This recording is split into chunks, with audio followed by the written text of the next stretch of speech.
Keheningan memenuhi ruangan ketika para dokter menyatakan bayi sang miliarder telah tiada. Sang ayah, Dimas Pratama, jatuh dalam syok, tak punya tenaga untuk bereaksi. Yakin semuanya berakhir sampai seorang anak jalanan menembus pintu itu dan memutuskan mencoba sesuatu yang tak seorang pun berani lakukan. Dan apa yang terjadi setelahnya membuat tak ada dokter mampu menjelaskannya. Rumah sakit RSUD Harapan Nusantara pada dini hari itu hiruk-pikuk, tetapi di lantai 4 suasananya justru seperti menahan napas dalam harap yang nyaris hikmat. Dimas Pratama, si pria kaya yang dikenal selalu tenang, mondar-mandir dengan langkah pendek dan gelisah. Aneh bagi orang yang biasa memerintah. Sementara jam dinding seolah mengejek karena bergerak terlalu lambat. Nadia Lestari, istrinya, terbaring di brankar, menarik napas dalam, wajahnya dipenuhi lelah dan harapan. Setelah semua yang kita lewati, akhirnya hari ini datang. Bisiknya sambil menggenggam tangan suaminya erat-erat, karena Kiran Adiwira bukan sekadar anak, melainkan penutup dari bertahun-tahun usaha gagal, kehilangan yang dipendam, dan terapi mahal yang tak pernah menjamin apapun. Dimas Pratama menunduk mencium kening Nadia Lestari sambil berusaha terdengar yakin bahwa semuanya akan baik-baik saja. Mereka sudah menunggu terlalu lama, namun di dalam dirinya ketakutan menjerit. Mengembalikan tiap hasil pemeriksaan masa lalu, tiap telepon kabar buruk, tiap kamar yang kembali kosong setelah harapan runtuh. Nadia Lestari memejamkan mata menahan kontraksi berikutnya, memaksa diri percaya bahwa saat ini harus berhasil karena kelahiran Kiran Adiwira adalah semua pengorbanan mereka. Dan bagi pasangan yang terbiasa menang, inilah pertarungan terbesar sepanjang hidup. Di sudut lain rumah sakit yang sama, jauh dari lift khusus dan ruang tunggu nyaman, seorang anak dengan hidup yang berlawanan mengamati semuanya dalam diam. Fahri Wiranata, terlalu kurus untuk usianya, memakai pakaian lusuh dan kotor, bertahan di jalanan. Sekitar gedung itu, tidur di mana saja, makan kalau menemukan sesuatu. Malam itu ia sempat mengantongi sisa roti dari tempat sampah dekat kantin, menyelipkannya ke saku celana yang robek sambil berpikir ia tak boleh mengeluh. Bagi Fahri Wiranata, rumah sakit adalah tempat berlindung sementara dari dingin dan juga sesuatu yang jauh lebih besar. Setiap kali satpam lengah ia masuk dan menyusuri koridor seperti bayangan, tak ada yang benar-benar memperhatikannya. Ia duduk di ruang tunggu pura-pura menonton televisi namun menyerap setiap kata. Acara medis menjadi obsesinya. Jika jantung berhenti, setiap detik berarti. Ia mengulangnya dalam kepala sambil mencoret-coret buku catatan lusuh yang tak pernah ia lepaskan. Dan ketika dokter lewat berbincang, ia mendekat diam-diam. Pernah mendengar kalimat bahwa hipotermia bisa membantu. Dan kata-kata itu terus berdengung. Anak itu belajar seadanya, mencuri pengetahuan karena dunia tak pernah memberi apapun. Keinginan menjadi dokter bukan hayalan, melainkan luka yang berubah menjadi tujuan. 2 tahun sebelumnya saudara kembarnya meninggal di pelukannya karena bantuan tak pernah datang. Dan hampir setiap hari Fahri Wiranata memikirkan seandainya ada yang tahu harus berbuat apa. Ingatan itu datang bersama rasa bersalah, tak berdaya, dan amarah sunyi. Sejak itu ia bersumpah mempelajari apapun demi menyelamatkan nyawa. Sekalipun ia hidup di jalanan dan terus diabaikan, ia menyiapkan diri agar suatu hari bisa mengubah sesuatu. Di lantai 4, momen yang ditunggu akhirnya tiba. Tangis Kiran Adiwira menggema di ruangan dan Nadia Lestari menangis bersamanya. Tertawa di sela air mata. Lahir, ujar Nadia Lestari dengan napas tersengal namun bahagia, dan Dimas Pratama merasakan kedua kakinya gemetar, jantungnya berdegup lebih kencang dari sebelumnya. Selama beberapa detik dunia terasa sempurna, tetapi kebahagiaan itu putus mendadak. Tangis Kiran Adiwira berhenti. Tatapan-tatapan saling bertemu. Seorang dokter mengernyit. Lalu berbisik bahwa ada yang tidak beres sambil segera memanggil bantuan. Suasana seketika berubah menjadi keadaan gawat darurat, alarm monitor berbunyi nyaring, tangan-tangan menekan tubuh kecil itu, perintah-perintah diteriakan, dan Dimas Pratama memohon dengan suara pecah, "Bernapaslah, anakku, tolong," tanpa sadar air matanya jatuh. Sementara Nadia Lestari berusaha bangkit dengan panik menanyakan apa yang terjadi dan memohon diyakinkan semuanya akan baik-baik saja. Namun tak ada jawaban. Hanya jeda sunyi di antara upaya yang terasa mencekik hingga kalimat yang tak seharusnya didengar orang tua manapun akhirnya keluar. Kiran Adiwira dinyatakan tidak bernyawa. Nadia Lestari masuk dalam syok, pandangannya kosong, tubuhnya tak bereaksi, dan Dimas Pratama berlutut seperti semua harta di dunia tak berarti pada detik itu. Mimpi dan penantian seolah selesai di sana, membuat lantai 4 diselimuti duka yang brutal dan seketika. Di lantai dasar, Fahri Wiranata mendengar sirene dan langkah. Langkah berlari, suara-suara tegang merambat naik melalui koridor seperti peringatan gelap. Ia berhenti dengan jantung berdebar terlalu keras, terlintas, anak lain, dan luka lamanya menghantam kembali bercampur sesuatu yang baru. Panggilan dari dalam yang mustahil diabaikan. Ia memeluk buku catatan lusuh ke dada dan menarik napas panjang. Sadar ia tak sanggup melihat keluarga lain kehilangan segalanya seperti dirinya dulu. Dan walau ia hanya anak jalanan, sesuatu di dalam dirinya mengatakan ini. Belum akhir, ia terpaku sesaat dengan tenggorokan mengencang. Seolah masa lalu datang menagih utang yang sama. Tidak, Ini tidak boleh berakhir begini, pikirnya, dan janji kepada saudara kembarnya bangkit menyala seperti api. Ia tak punya izin, tak punya kartu identitas rumah sakit, tak punya siapapun yang menjamin dirinya. Tetapi ia punya sesuatu yang banyak orang dewasa di sana seperti kehilangan di tengah rutinitas. Dorongan untuk mencoba sampai detik terakhir. Ia menutup buku catatan itu. Keras-keras seakan meninggalkan teori untuk masuk ke dunia nyata, berbisik pada dirinya sendiri bahwa ia tidak akan membiarkan anak lain mati sementara ia hanya menonton. Lalu langkahnya yang semula hati-hati berubah menjadi lari, karena RSUD Harapan Nusantara sudah ia hafal seperti jalan pulang. Tempat yang, dengan caranya sendiri, paling sering menampung hidupnya belakangan ini. Ia menyelinap lewat pintu samping, menghindari seorang perawat yang terburu-buru, menuruni lorong sempit dengan bau antiseptik yang lebih menusuk menuju area dukungan, sambil mengulang dalam kepala bahwa ia pernah melihatnya, membayangkan ember-ember logam besar untuk es di bagian logistik. Jantungnya berdentam seolah membocorkan keberadaan, tetapi tak ada yang benar-benar memperhatikan. Bagi hampir semua orang ia tetap tak terlihat. Fahri Wiranata masuk ke ruang servis yang dingin dengan dinding tua penuh bekas waktu. Di dalamnya ada kardus, troli, spray menumpuk, dan benar saja, ember-ember itu, iya. Berhenti di depan semuanya seperti menemukan senjata di tengah perang. Membuka tutupnya dan melihat bongkahan es berkilau di bawah lampu. Lalu sekejap keraguan menggigit keberaniannya. Bagaimana jika ia salah? Bagaimana jika ia justru memperburuk keadaan? Dan bayangan saudara kembarnya yang sudah meninggal menjawabnya tanpa ampun. Bayangan itu menjawabnya seketika. Yang benar-benar salah adalah tidak melakukan apa-apa, pikir Fahri Wiranata, dan tangan kecilnya yang gemetar langsung bergerak. Ia meraih sebuah ember logam dengan kedua tangan, merasakan dinginnya menggigit kulit, beratnya membuat bahunya nyeri. Lalu ia bergumam, "Ayo, sedikit lagi," menyeretnya dulu sebelum mengangkatnya dengan tenaga yang terasa lebih besar dari tubuhnya sendiri. Sementara bongkahan es di dalamnya terguncang, mengeluarkan bunyi kering yang nyaris mengancam. Dari potongan percakapan yang pernah ia dengar dan video yang pernah ia tonton, ia tahu suhu ekstrim dapat memperlambat proses dan memberi tubuh kesempatan tipis. Ide itu putus asa. Ya, tapi keadaan juga sama putus asanya. Saat kembali, koridor terasa lebih panjang dari sebelumnya. Ia menghindari berangkar, staf yang berlari, pintu yang terbuka tutup. Beberapa orang menoleh cepat tak paham apa yang dilakukan anak jalanan membawa ember berisi es di rumah sakit seperti itu. Seseorang berteriak dari jauh, namun Fahri Wiranata pura-pura tak mendengar karena jika ia dihentikan sekarang semuanya selesai. Ketakutannya nyata, tetapi tekadnya lebih besar. Ketika mendekati area lantai 4, atmosfernya berbeda. Tegang, duka yang baru saja terjadi bercampur buru-buru. Ia mendengar suara rendah, tangis yang ditahan, perintah singkat, lalu menemukan pintu ruangan tempat Kiran Adiwira berada, dan jantungnya seperti melompat saat ia melihat sekilas bayi itu. Begitu kecil, begitu diam, dikelilingi orang dewasa yang tampak besar namun tak berdaya. Selama sedetik dunia terasa berputar, ini dia. Sekarang, pikir Fahri Wiranata, lalu ia mendorong pintu dengan bahu dan menerobos masuk seperti badai. Seorang perawat melangkah maju sambil berteriak menanyakan siapa anak ini dan memerintahkan agar ia segera dikeluarkan. Seorang dokter yang masih lelah mengangkat tangan dengan wibawa otomatis melarangnya masuk, tetapi Fahri Wiranata tidak berhenti.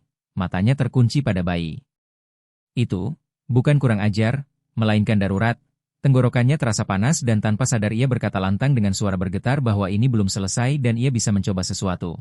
Dimas Pratama mengangkat kepala pada detik itu juga seolah suara itu menariknya kembali ke dunia. Sang pria kaya yang hancur melihat anak berpakaian lusuh dengan tatapan menyala dan sejenak mengerti apa yang sedang terjadi. Sementara Nadia Lestari juga menatap dalam syok seolah pikirannya terlalu jauh untuk mengikuti adegan. Dengan suara patah Dimas Pratama bertanya siapa dirinya, dan Fahri Wiranata menjawab nyaris tanpa napas bahwa ia hanya tidak ingin melihat anak lain mati. Perawat mencoba menarik lengannya sambil memperingatkan ia akan melukai bayi. Lalu ember logam itu menghantam lantai dengan dentang keras membuat semua orang menoleh. Es di dalamnya berkilau seperti peringatan. Seseorang menyebut ini gila, tetapi Fahri Wiranata bergerak cepat, terlalu rapi untuk usianya, mendekat ke meja dan mengangkat Kiran Adiwira dengan kehati-hatian luar biasa seolah memegang sesuatu yang suci. Bayi itu dingin, pucat, tak bergerak, dan dada Fahri Wiranata mengencang. Tolong bereaksi, pikirnya. Suara masa lalu menghantam kuat. Jika itu saudara kembarnya ia pasti mencoba segalanya. Dokter berteriak memerintahkannya mengembalikan bayi dan maju mendekat. Tetapi Fahri Wiranata tidak mundur. Ia menyelupkan tangan ke es, menata bayi seperti yang pernah ia lihat di video. Lalu dalam satu gerakan yang membuat dunia seolah berhenti, ia meletakkan Kiran Adiwira ke dalam ember. Menumpukan tubuh kecil itu di atas es agar dingin menyelimutinya. Dan dampaknya terjadi seketika. Seseorang tersentak menyebut nama Tuhan. Teriakan memerintahkan agar bayi diangkat meledak dari segala arah, dan ruangan itu pecah oleh suara-suara. Nadia Lestari menjerit begitu keras seolah merobek malam. Apa yang kamu lakukan pada anakku? Dan Dimas Pratama melangkah ke arah Ember dengan naluri ayah yang lebih kuat dari logika. Apapun, tetapi sebelum ia sempat berbuat sesuatu, suara yang memotong semuanya datang dari monitor jantung yang masih terpasang sesuai prosedur. Bip pendek, lalu satu lagi, kemudian irama yang lemah, tak teratur, namun nyata. Seluruh ruangan membeku, mata para dokter membelalak seakan ilmu pengetahuan sedang ditantang di depan mereka. Seseorang bertanya tak percaya sambil mendekat ke layar. Itu detak. Sementara Fahri Wiranata terpaku dengan tangan gemetar di atas ember, di dalam. Kepalanya ia memohon hampir tanpa bernapas. Ayo, tolong, ayo, dan bunyi bip itu terus berlanjut. 1, 2, 3. Hingga tiba-tiba Kiran Adiwira bergerak, gerakan kecil yang nyaris tak terlihat tetapi nyata, kejang halus, tanda kehidupan, lalu terdengar suara yang tak seorang pun menduga akan kembali memenuhi ruangan itu. Tangis, lemah seperti benang pada awalnya namun cepat menguat, menembus udara dengan daya yang mengguncang.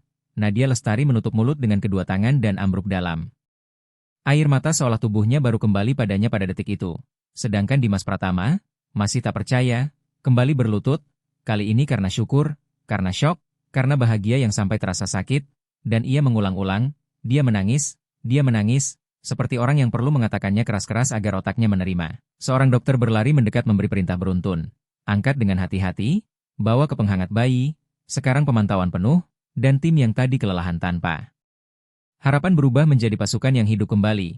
Ruangan kembali dipenuhi gerak cepat namun dengan energi baru. Energi dari sesuatu yang mustahil terjadi di depan mata semua orang. Fahri Wiranata mundur selangkah, tak tahu harus meletakkan tangan di mana, tak tahu harus bicara atau menghilang. Kakinya terasa lemas, aku benar-benar melakukannya, pikirnya dengan rasa takut pada keberaniannya sendiri. Sementara perawat yang tadinya ingin mengusirnya kini menatap dengan campuran marah, lega, dan takjub. Seorang dokter menggeleng masih berusaha memahami dan seseorang bertanya, bagaimana? Dari mana kamu tahu melakukan itu? Tetapi Fahri Wiranata tak menjawab, tenggorokannya terkunci oleh emosi, ia hanya menatap bayi itu bernapas, menangis, hidup. Kurang dari 1 jam kabar itu sudah menembus dinding RSUD Harapan Nusantara. Mula-mula berupa bisik di antara perawat, lalu jadi kepastian di grup internal hingga mustahil dibendung.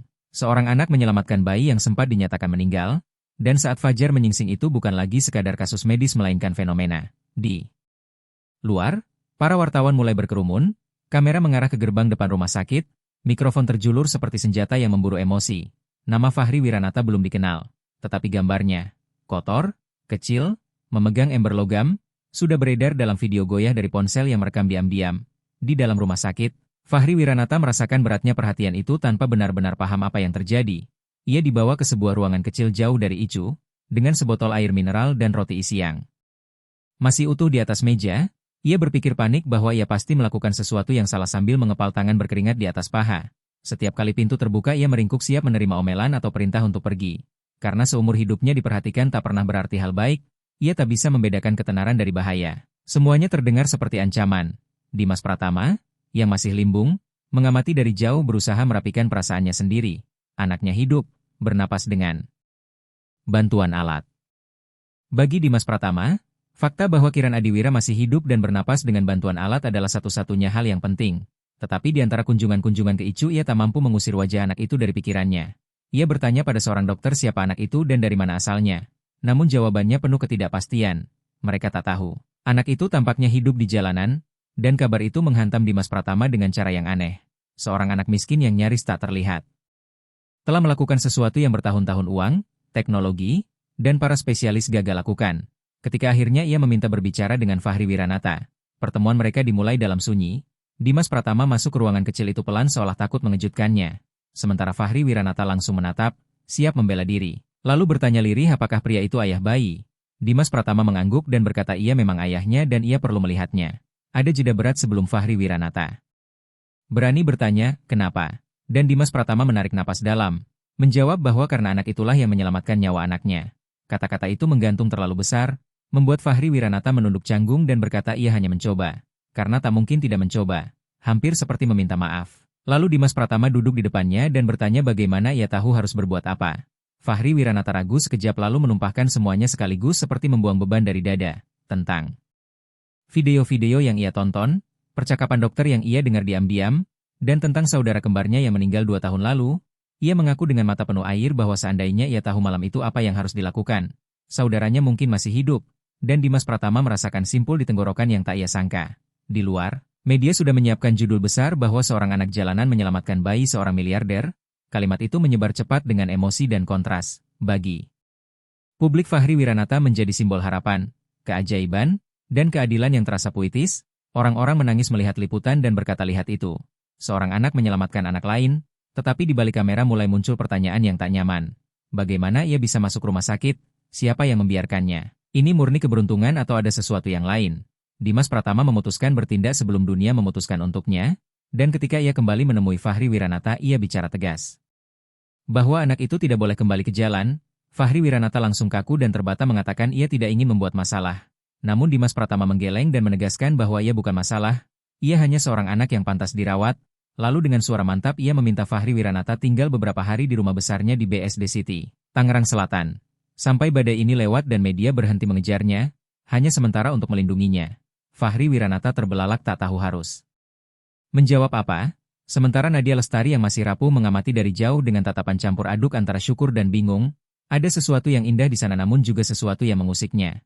Di rumah orang kaya itu, semuanya terasa tak nyata bagi Fahri Wiranata. Kamar khusus untuknya, pakaian bersih, dan mandi air hangat yang ia biarkan lama karena tak ingin keluar. Ia menyentuh dinding seolah memastikan ia tidak sedang bermimpi. Berpikir apakah ini benar-benar untuknya. Sementara Dimas Pratama mengawasinya diam-diam dengan perhatian yang tajam, karena setiap gerak sederhana anak itu membawa kisah yang keras, dan Nadia Lestari tersenyum. Tetapi senyum itu tak sampai ke matanya. Seolah ada sesuatu di dalam dirinya yang bergerak, perasaan yang sulit dijelaskan. Hari-hari pertama di rumah besar BSD City, Tangerang Selatan, berlalu terlalu cepat. Namun bukan dalam keheningan, karena Dimas Pratama terus mengamati Fahri Wiranata dengan perhatian yang nyaris tak disengaja. Itu bukan sekadar rasa ingin tahu atau rasa terima kasih, melainkan sesuatu yang lebih dalam dan membuatnya tidak nyaman. Sebab di momen-momen sederhana, saat sarapan, ketika ia mendengar Fahri Wiranata tertawa pelan di depan televisi, atau ketika anak itu menekuni detail kecil, Dimas Pratama merasakan tekanan aneh di dadanya. Ada gestur yang ia kenali, cara mengernyit saat berpikir, cara menekan bibir sebelum menjawab. Ia berusaha meyakinkan diri bahwa itu hanya imajinasi, tetapi sensasi itu tidak hilang.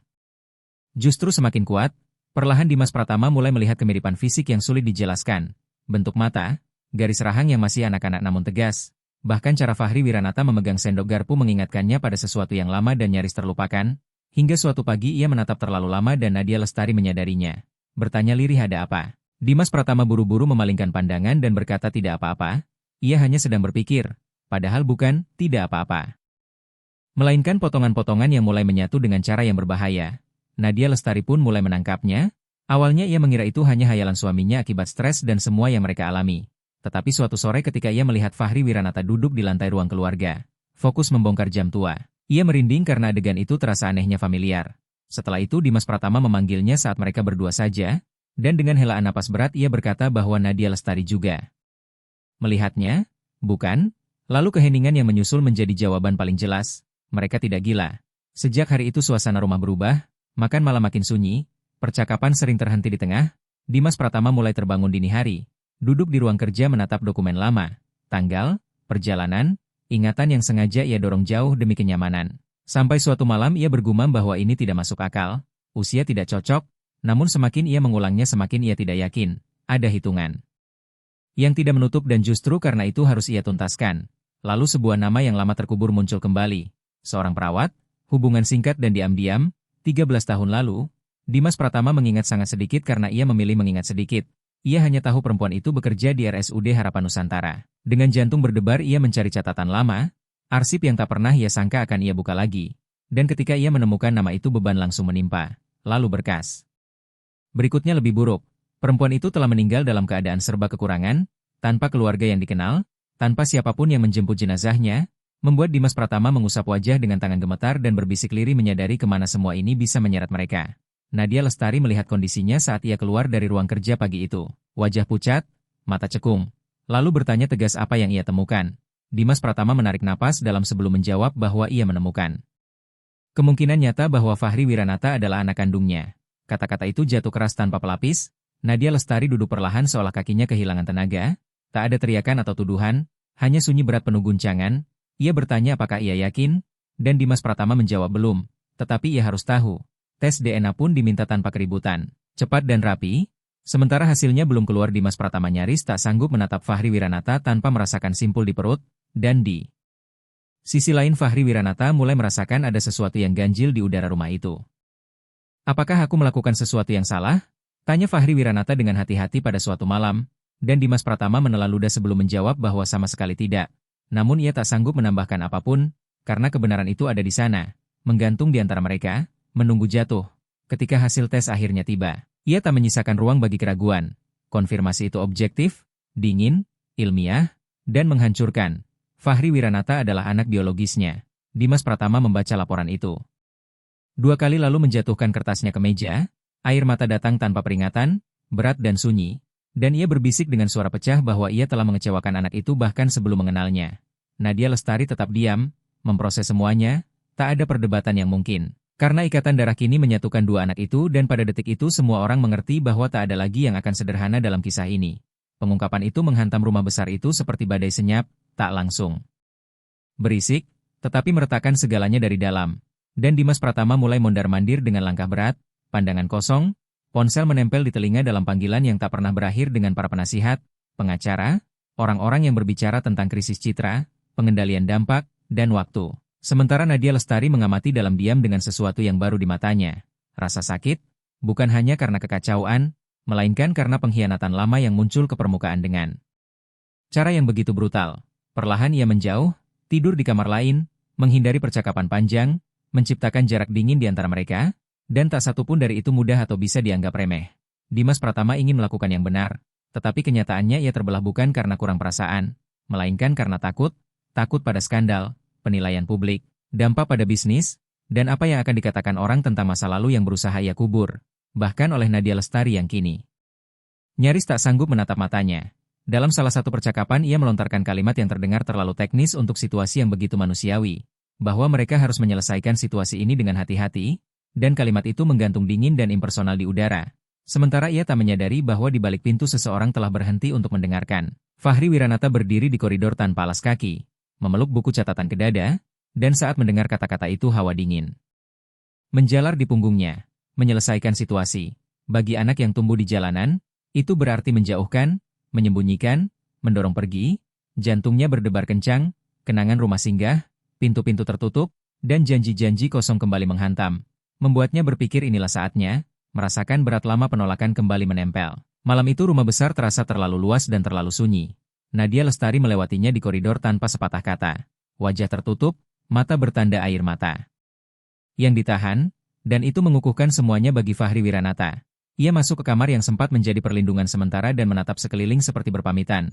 Mengusap ranjang bersih, pakaian terlipat, kamar mandi yang masih beraroma sabun mahal, tak satu pun terasa benar-benar miliknya. Lalu membuka buku catatan perlahan, membolak-balik halaman penuh catatan, gambar, dan mimpi, hingga sebuah stetoskop mainan kecil jatuh ke lantai dengan bunyi kering. Ia memungutnya dan menggenggam erat, sambil berbisik tanpa suara bahwa inilah dirinya. Hanya ini. Kemudian ia meletakkan kembali buku catatan dan stetoskop di atas ranjang seperti mengembalikan barang pinjaman. Menatap kamar itu untuk terakhir kalinya dengan mata perih tanpa menangis keras. Anak-anak yang belajar bertahan hidup terlalu dini tak memberi diri mereka kemewahan itu. Dan membuka jendela dengan hati-hati, merasakan angin dingin memukul wajahnya. Di luar, malah memanggil Fahri Wiranata dengan keras yang sama seperti biasanya, dan ia berpikir dengan kedewasaan yang terlalu sedih untuk usianya bahwa lebih baik ia pergi sekarang sebelum ada yang menyuruhnya pergi. Keesokan paginya, ketidakhadirannya berteriak lebih keras daripada kata-kata apapun. Nadia Lestari yang pertama menyadarinya tetapi ia tidak langsung memanggil Dimas Pratama. Ia berhenti di koridor, menarik napas dalam seolah butuh tenaga bahkan untuk bicara. Lalu akhirnya berkata bahwa kamar itu kosong, dan Dimas Pratama berlari ke sana terlalu cepat dengan jantung sudah berdegup liar, mendapati ranjang tetap rapi, jendela terbuka, angin membalik-balik halaman buku catatan yang ditinggalkan seakan ingin menceritakan kisah yang tak pernah didengar siapapun. Dimas Pratama meraih buku itu dengan tangan gemetar, mengenali gambar dan coretan, tiap halaman seperti permohonan tanpa suara. Dan ia berbisik bahwa ini bukan yang ia inginkan sambil merasakan beban keraguan-raguannya sendiri menghancurkannya. Sementara Nadia Lestari tetap berdiri jauh di ambang pintu tanpa mendekat seolah bahkan rasa sakit pun punya batas. Hampir bersamaan, media mulai berspekulasi. Kemana anak itu? Apakah ia kabur? Apakah ia disingkirkan? Pertanyaan menumpuk, tetapi jawaban yang sebenarnya sudah jelas dan kejam. Fahri Wiranata pergi karena ia percaya ia akan ditinggalkan sekali lagi. Dan Dimas Pratama merasakan nyeri di dada yang bukan datang dari opini publik, melainkan dari hati nurani dan tatapan Nadia Lestari yang terluka, yang kini nyaris tak mau berada di ruang yang sama dengannya. Nadia Lestari tidak pernah berkata pergi, tetapi juga tidak pernah berkata tinggal, dan bagi anak yang ditandai oleh penelantaran, diam selalu berbicara paling keras. Sementara itu, jauh dari sana, Fahri Wiranata berjalan di jalanan Jakarta yang masih gelap, bahu menguncup, mata waspada. Tiap langkah menjauhkannya dari rumah besar di BSD City, Tangerang Selatan, dan mendorongnya kembali ke ketak terlihatan yang juga ia kenal, dingin dini hari menggigit. Kulitnya tetapi dingin yang paling besar datang dari dalam, ia menggenggam jaket tipisnya dan berpikir ia seharusnya tidak percaya, karena dunia tanpa siap melupakannya lagi. Telepon berdering terlalu pagi, Dimas Pratama mengangkatnya dengan hati berat seolah sudah tahu kabarnya tak baik, dan suara dokter di seberang tidak mencoba menghaluskan apapun. Kondisi Kiran Adiwira memburuk sepanjang malam. Dimas Pratama menutup mata dan bertanya dengan suara pecah bagaimana bisa. Dijawab bahwa terapi tidak bekerja, kondisinya berat, jika tak ada perubahan mereka akan kehilangannya. Ada jeda sunyi yang singkat namun kejam sebelum Dimas Pratama memaksa bertanya apakah ada alternatif, dan dokter mengatakan hanya satu. Transplantasi sumsum tulang parsial, kecocokannya sangat langka. Lalu menelan ludah dan menyebut satu-satunya donor yang cocok sejauh ini adalah Fahri Wiranata. Selama sesaat Dimas Pratama tak mampu menjawab, ia hanya bernapas tersendat merasakan berat situasi menekan dadanya. Sementara Nadia Lestari duduk terpisah di meja dengan tangan terlipat dan tatapan dingin sejak kebenaran itu terbongkar. Ia hanya menangkap sebagian percakapan dan bertanya tanpa mendekat apa yang terjadi. Dimas Pratama menutup telepon pelan lalu berkata bahwa Kiran Adiwira semakin buruk. Nadia Lestari menekan dengan, dan, mengatakan mereka bilang hanya ada satu kesempatan. Iya. Menghela napas panjang dan menyebut nama Fahri Wiranata bahkan sebelum Dimas Pratama menyelesaikan kalimatnya. Dimas Pratama mengangguk, diam beberapa detik, lalu berbicara tegas akan berkata pada dirinya sendiri, walaupun tidak ada transplantasi sama sekali. Dimas Pratama berkata ia tetap akan mencari Fahri Wiranata. Karena ia harus menemukan anaknya demi hal yang benar, karena ia sudah gagal sebelumnya. Sementara itu jauh dari sana, duduk di bangku kotor di Taman Suropati, Jakarta Pusat. Fahri Wiranata menatap televisi yang menyala di dalam warung kopi tua, gambarnya bergetar, tetapi judul beritanya terlalu jelas untuk diabaikan. Reporter mengatakan bayi sang orang kaya masih dalam kondisi kritis setelah keajaiban di rumah sakit. Fahri Wiranata mengepalkan tangan. Lalu terdengar bahwa menurut sumber medis satu-satunya peluang bertahan adalah transplantasi langka. Dan sebelum kalimat itu selesai ia mematikan suaranya. Karena ia tak perlu mendengar lebih banyak, jantungnya langsung berdegup terlalu cepat, jadi ini alasannya, gumamnya, baru sekarang mereka ingat aku. Pencarian pun dimulai tanpa sorotan, tanpa wartawan, tanpa pidato. Dimas Pratama menyuruh para penasihat dan sopirnya pergi karena ia ingin hadir sebagai manusia. Bukan sebagai miliarder, ia mendatangi rumah singgah dan panti sosial, berbicara dengan relawan, menggambarkan anak itu dengan ketepatan yang bahkan mengejutkan dirinya sendiri. 13 tahun, kurus, selalu membawa buku catatan tua. Bermimpi menjadi dokter, dan setiap kali ia mendengar jawaban tidak, putus asanya membesar namun ia tak berhenti. Terus mengulang bahwa ia tidak akan menyerah pada anak itu sebagai janji yang terlambat. Beberapa jam kemudian menjelang sore, seorang penjaga jalanan menunjuk ke arah kanopi halte dekat stasiun Tanah Abang, Jakarta. Dan berkata ada seorang anak di sana yang selalu tidur meringkuk sambil memeluk buku catatan. Dimas Pratama berjalan pelan dengan jantung berdebar, takut menciptakan harapan kosong lagi. Tetapi saat ia melihatnya, rasa itu seperti pukulan fisik. Fahri Wiranata ada di sana, kotor, lelah, wajahnya mengeras oleh jalanan. Anak itu, anaknya, kembali tepat ke titik awal. Dimas Pratama berlutut duluan agar setinggi mata anak itu, dan Fahri Wiranata terkejut membuka mata lalu langsung mengenali wajahnya. Tatapannya mengeras. Sekarang kamu datang mencariku? Katanya dengan ironi pahit. Dimas Pratama menjawab ia datang untuk bicara. Fahri Wiranata duduk memeluk dirinya sendiri dan berkata dengan suara bergetar menahan marah agar ia menebak. Bayi itu sekarat lagi, kan? Dimas Pratama terasa seperti dipukul dan mengatakan ia datang karena Fahri Wiranata adalah anaknya, tetapi Fahri Wiranata memotong keras, menuduhnya jangan bohong karena ia melihatnya di televisi dan ia tahu. Pria itu hanya datang karena ingin memanfaatkannya untuk menyelamatkan bayi. Sunyi jatuh berat di antara mereka sebelum Dimas Pratama menjawab tegas bahwa ia akan tetap ada di sana. Meski tidak ada transplantasi apapun, Fahri Wiranata tertawa hambar dan berkata itu juga yang selalu dikatakan orang di rumah singgah. Selalu ada motif tersembunyi. Namun Dimas Pratama mendekat sedikit, mengabaikan kotoran lantai, mengakui ia salah bahkan sebelum ia mengenal anak itu, dan meninggalkannya sekarang berarti mengulang kesalahan terburuk dalam hidupnya. Ini bukan barter atau syarat, ini tanggung jawab. Fahri Wiranata memalingkan wajah dengan mata penuh air meski berusaha tidak menangis dan mengaku ia pikir mereka akan memakainya lalu membuangnya. Dan Dimas Pratama menjawab tanpa ragu bahwa ia takkan pernah lagi membiarkannya sendirian. Dengan transplantasi atau tanpa, dengan media atau tanpa, ini bukan negosiasi melainkan hal paling minimal yang ia berutang. Pelukan tidak terjadi seketika, ada kaku, ada perlawanan, ada takut, tetapi perlahan Fahri Wiranata mengizinkannya. Dan Dimas Pratama menangis tanpa menyembunyikan, memeluk anak itu seperti mencoba merebut. Kembali tahun-tahun yang hilang, terus mengulang bahwa anak itu berharga dan selalu berharga. Sementara Fahri Wiranata menutup mata sesaat, masih ada curiga, masih ada luka terbuka. Tetapi di bawah kanopi halte yang dingin itu, sesuatu yang penting mulai berubah, dan mereka berdua tahu bahwa setelah itu tak ada keputusan yang akan mudah. Tetapi setidaknya akan jujur. Ruang operasi di RSUD Harapan Nusantara terasa terlalu terang, terlalu dingin, terlalu sunyi, dan jam di dinding seolah mengejek. Semua orang dengan tiap menit yang bergerak lambat dan kejam. Fahri Wiranata mengenakan baju pasien yang kebesaran untuk tubuhnya yang kurus. Sementara seorang perawat merapikan gelang pasien di pergelangan tangannya, ia menarik napas dalam, berusaha tampak lebih berani daripada yang ia rasakan. Terus mengulang dalam hati bahwa semuanya akan baik-baik saja karena ia pernah melihat ini berhasil. Mengingat semua yang ia pelajari dari layar kecil dan koridor yang ia susuri diam-diam. Namun, ketakutan tetap berdenyut, bukan untuk dirinya, melainkan untuk anak yang lain. Di balik kaca, Dimas Pratama tak bisa diam, berjalan berputar-putar, mengusap wajah, merapatkan lalu merenggangkan jari tanpa sadar, sementara Nadia Lestari duduk agak jauh tetapi tetap hadir. Wajahnya masih menyimpan jejak sakit dan pengkhianatan. Namun ada sesuatu yang baru, perhatian, dan ketika ia melihat Fahri Wiranata dibawa masuk ia berdiri refleks sambil bergumam bahwa ia hanya seorang anak, lebih untuk dirinya sendiri daripada untuk siapapun. Dimas Pratama menoleh padanya dengan mata basah dan menjawab tanpa ragu bahwa itu anaknya. Pertama kalinya ia mengatakannya lantang.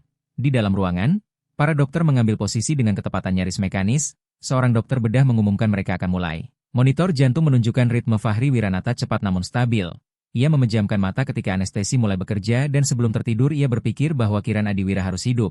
Di ruang sebelah, Kiran Adiwira dikelilingi alat-alat, begitu kecil hingga tampak terlalu rapuh untuk perjuangan sebesar ini. Seorang dokter perempuan merapikan sarung tangan dan berkata kini giliran mereka. Suasananya menjadi fokus mutlak. Jam-jam berikutnya menguji semua orang, setiap pintu yang terbuka membuat jantung Dimas Pratama berlari. Setiap perawat yang lewat tanpa bicara terasa membawa jawaban yang disembunyikan. Nadia Lestari menatap dalam sunyi merasakan semuanya bercampur di dalam dirinya. Dua anak terikat oleh sesuatu yang masih ia coba pahami sepenuhnya. Dan di satu momen lelah Dimas Pratama duduk di sampingnya memulai kalimat bahwa ia tak bisa mengubah apa yang ia lakukan. Namun Nadia Lestari mengangkat tangan memotongnya dan hanya berkata nanti. Sekarang tunggu. Di ruang operasi, ketegangan mencapai puncak ketika monitor mulai naik turun. Seseorang memperingatkan tekanan darah turun, dokter bedah meminta tenang, menyesuaikan langkah, memperbaiki setiap detail dengan cepat. Keheningan mutlak pecah hanya oleh perintah singkat dan bunyi elektronik. Menit-menit yang terasa seperti jam berlalu sampai kondisi kembali stabil. Seorang dokter berkata mereka berhasil melaluinya dengan nada lega tetapi tetap waspada. Tak ada yang merayakan karena di sana tak ada yang selesai sebelum benar-benar selesai. Ketika prosedur berakhir, dokter bedah keluar dengan langkah tegas namun wajah lelah. Dimas Pratama berdiri spontan dan bertanya dengan putus asa yang tak bisa disembunyikan. Dokter itu menarik napas panjang lalu mengatakan transplantasi berhasil. Sekarang tinggal pemantauan. Tetapi tubuh merespon seperti yang mereka harapkan. Dimas Pratama menutup wajah dengan kedua tangan dan menangis tanpa menahan diri. Sementara Nadia Lestari memejamkan mata merasakan lututnya seakan lepas. Lalu bertanya dengan suara yang nyaris putus apakah Kiran Adiwira akan hidup. Dan dokter itu mengangguk tegas. Ya, ia akan hidup. Beberapa jam kemudian Fahri Wiranata terbangun dengan kepala ringan namun tubuh berat, bingung sesaat. Dan hal pertama yang ia lihat adalah Dimas Pratama di sisinya. Memegang tangannya dengan hati-hati, Fahri Wiranata bertanya lemah apakah berhasil. Dimas Pratama tersenyum di antara air mata dan menjawab bahwa semuanya berhasil berkat dirinya. Tak lama kemudian Kiran Adiwira dipindahkan ke kamar. Masih terhubung pemantauan namun napasnya lebih baik dan wajahnya lebih berwarna. Nadia Lestari menatap dua anak itu berdampingan dalam sunyi dan sesuatu di dalam dirinya seperti bergeser. Di ruangan itu, tanpa kamera, tanpa wartawan, tanpa pidato, sesuatu yang baru mulai terbentuk, tidak sempurna, tidak mudah, tetapi nyata. Dua anak terikat oleh darah, oleh keberanian, dan oleh satu tindakan yang mengubah segalanya. Dan Dimas Pratama mengerti pada saat itu bahwa ia tak punya lagi ruang untuk lari dari hal yang benar. Sementara monitor menunjukkan detak yang kuat dan stabil, semua orang tahu keluarga itu dibangun kembali di batas kemampuannya dan langkah berikutnya akan menuntut keberanian bukan hanya dalam sunyi rumah sakit, tetapi juga di hadapan dunia. Keputusan untuk menggelar konferensi pers lahir dalam diam, jauh dari penasihat dan siasat. Karena Dimas Pratama tak sanggup lagi membiarkan kisah itu diceritakan setengah-setengah dan dipelintir oleh dugaan dan bisik-bisik, ia menatap Fahri Wiranata yang duduk di sofa ruang tunggu, sibuk mencoret-coret sesuatu di buku catatan tua, lalu ia paham kebenaran tak bisa lagi disembunyikan di balik pintu tertutup. Ia berkata tegas bahwa anak itu tidak akan tumbuh sebagai rahasia, seolah berbicara pada anak itu sekaligus pada dirinya sendiri. Nadia Lestari mendengar dari kejauhan dan untuk pertama kalinya sejak pengkhianatan itu terbongkar ia tidak membantah. Hanya mengangguk diam. Auditorium RSUD Harapan Nusantara penuh dalam hitungan menit. Kamera berjejer, para wartawan berdiri, dengung ekspektasi. Mengalir terus-menerus. Dan ketika Dimas Pratama masuk, tak ada senyum latihan atau sikap dibuat-buat. Ia melangkah ke podium dengan beban orang yang tahu ia akan mengubah takdirnya sendiri di depan semua orang. Nadia Lestari duduk di baris depan menjaga jarak secara fisik namun tidak pergi. Fahri Wiranata tetap di belakang panggung. Ragu. Jantungnya berdetak terlalu cepat. Dimas Pratama berkata ia tidak harus maju. Namun Fahri Wiranata menjawab pelan tapi mantap bahwa ia perlu mendengar. Dimas Pratama memulai tanpa berputar-putar. Mengatakan ia tidak datang untuk mengendalikan cerita apapun melainkan untuk mengatakan kebenaran. Dan auditorium langsung senyap. Lalu ia menyatakan bahwa anak yang menyelamatkan nyawa putranya bukan orang asing atau kebetulan, melainkan anaknya sendiri. Gumaman menyapu ruangan seperti gelombang. Dan Dimas Pratama melanjutkan tanpa menundukkan kepala. Berbicara tentang masa lalu, tentang kesalahan, tentang hubungan yang ia sembunyikan, tentang seorang perempuan yang meninggal terlupakan dan tentang seorang anak yang tumbuh tanpa ayah, tanpa perlindungan, tanpa pilihan. Ia mengakui tak ada dari itu yang patut dibanggakan. Tetapi berpura-pura seolah itu tak pernah terjadi akan jauh lebih buruk. Ketika Fahri Wiranata naik ke panggung, dampaknya langsung terlihat. Ia melangkah pelan merasakan berat puluhan pasang mata menekan dirinya. Lalu Dimas Pratama mengulurkan tangan tanpa ragu dan berkata tegas bahwa inilah anaknya dan hari itu ia mengakui. Fahri Wiranata di hadapan publik untuk selamanya. Pada saat yang sama Nadia Lestari berdiri dari kursinya, gerakannya sederhana namun kuat. Ia berjalan dan berdiri di samping mereka. Tidak ada maaf yang utuh dan tidak ada masa lalu yang terhapus. Tetapi ada sebuah keputusan. Ia menatap kamera dan berkata bahwa ia memilih tetap tinggal. Bukan karena itu mudah, melainkan karena anak ini tidak pantas membayar kesalahan yang tidak ia lakukan. Pertanyaan-pertanyaan datang cepat, tajam, penuh rasa. Ingin tahu, dan Dimas Pratama menjawab semuanya tanpa menghindar. Lalu ketika ditanya apa yang akan terjadi pada Fahri Wiranata setelah itu, ia menjelaskan dengan jelas bahwa ia akan merawatnya seperti yang seharusnya ia lakukan sejak awal. Memastikan ia sekolah, mendapat pendidikan yang layak, dan menjadi dokter seperti yang selalu ia impikan. Bukan karena belas kasihan melainkan karena tanggung jawab. Fahri Wiranata merasakan tenggorokannya mengencang, karena janji yang diucapkan di depan. Dunia terasa lebih kuat daripada kontrak manapun. Di akhir konferensi tidak ada tepuk tangan yang dibuat-buat atau kalimat besar yang mengada-ada, yang ada hanya sunyi, sunyi yang berbeda, sunyi untuk merenung. Lalu Dimas Pratama turun dari panggung sambil menggenggam tangan Fahri Wiranata. Nadia Lestari berjalan di sisi mereka, masih terluka tetapi hadir. Dan Kiran Adiwira menunggu di kamarnya. Hidup, bernapas, menjadi simbol dari semua yang sempat hilang dan berhasil direbut kembali. Itu bukan keluarga yang sempurna, melainkan keluarga yang nyata, dibentuk oleh keputusan yang sulit, kebenaran yang datang terlambat, dan keberanian, dan hari itu menjadi jelas bagi semua orang bahwa menyelamatkan nyawa tidak berhenti pada satu tindakan heroik. Kadang menyelamatkan sungguhan berarti mengakui kesalahan, memecahkan kesunyian, dan memilih yang benar meski menyakitkan, karena ada kisah yang tidak meminta tepuk tangan melainkan kesadaran. Dan anak yang dulu tak terlihat itu kini punya sesuatu yang belum pernah ia miliki. Nama, tempat, dan masa depan yang terbuka di depannya.